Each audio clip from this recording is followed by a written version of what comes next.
Hi friends, today we are going to discuss a very important article from the matrices, which is nothing but first we are going to see how to find determinant of matrix, and second, due to this determinant of matrix we are able to categorize the matrix into singular and non-singular. So there are two types of matrix, which is one is singular and non-singular. So we will see that what this singular and non-singular means and why this is important. And second topic we are going to discuss is how to find transpose of matrix.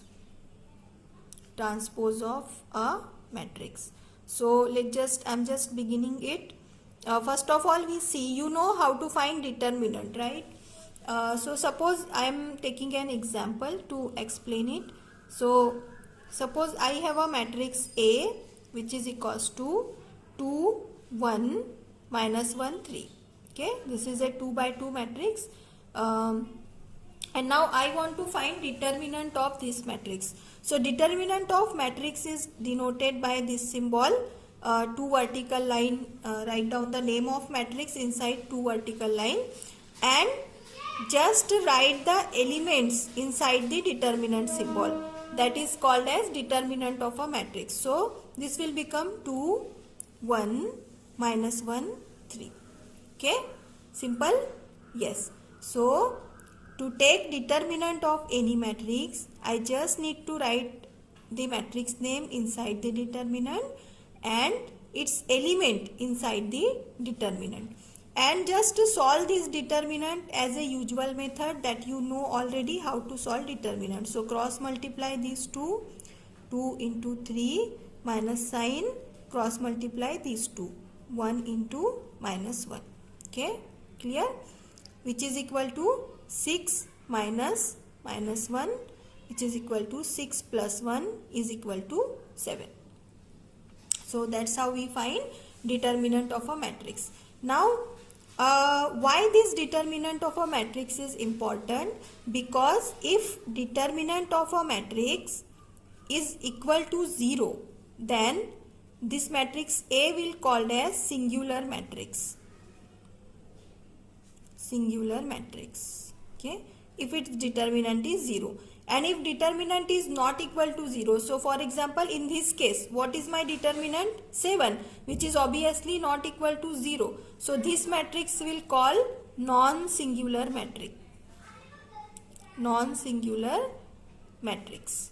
Now why this singular and non-singular is important? Because so first of all, if mod of A equal to 0, then A is singular. Second, if mod of A not equal to 0, then A is non-singular matrix. Okay. Now why this thing is important? Because whenever we find A inverse of matrix exist, okay, if and only if matrix is non-singular, if and only if A is non-singular. Okay, so if determinant of A not equal to 0, in this case its A inverse exists. Inverse of A exists. So what is this A inverse or inverse of a matrix? We are going to see in next lecture, in upcoming lecture.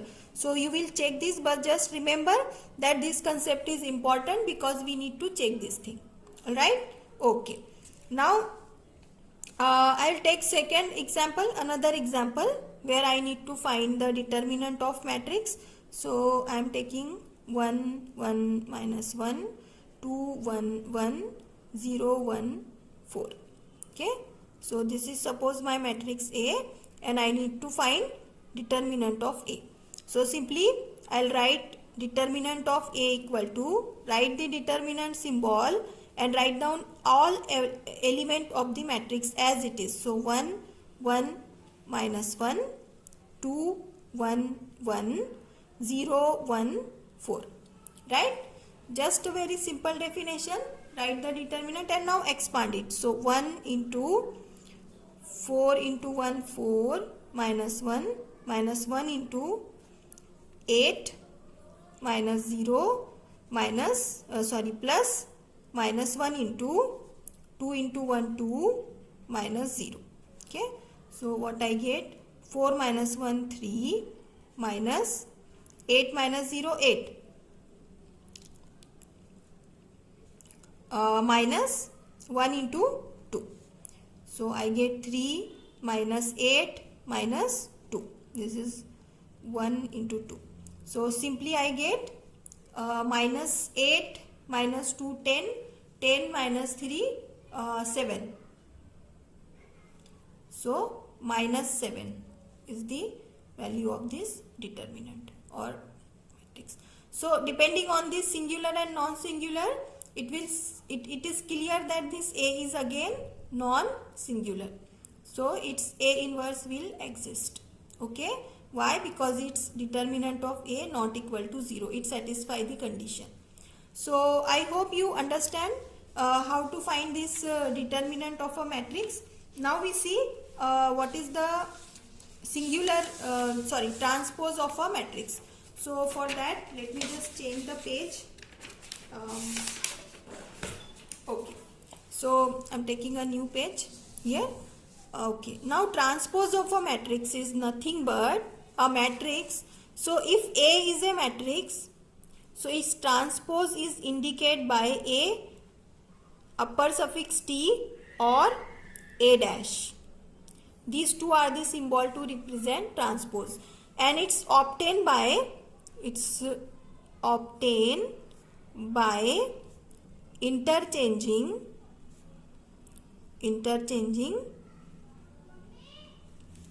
row with column.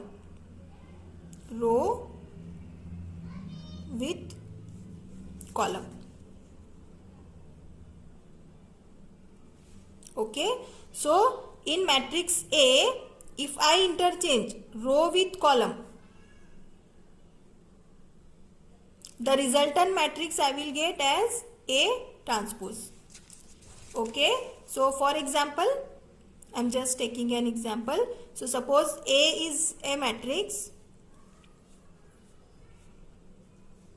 Okay, A is a matrix. Now this is my row 1 in A. This is my row 2, right?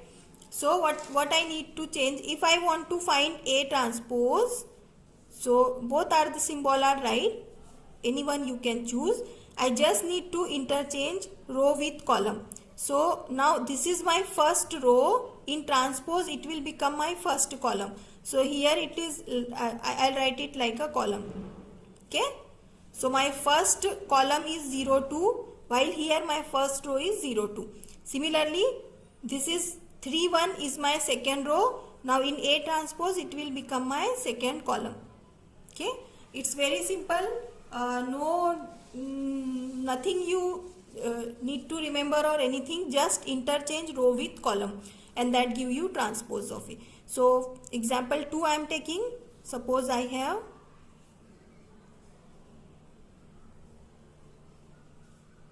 minus 10 to 6. Okay, and now I'll find A transpose as, what will I do? I just interchange row with column. So this is my first row. Now it become my first column, right? This is my second row. It will become my second column, 6, 8, 9.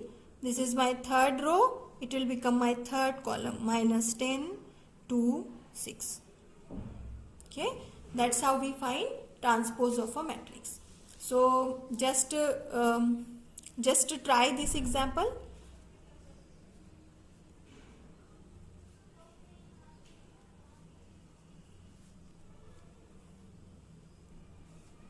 Okay, if A is equals to this, find A transpose. Also if A equals to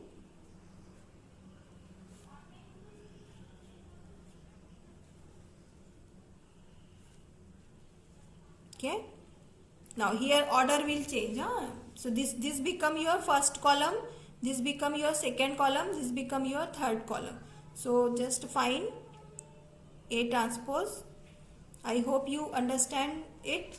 So remember these things because we need it while finding adjoint of a matrix, which we are going to discuss in next lecture. So till then, have a nice day. Thanks for watching. Bye.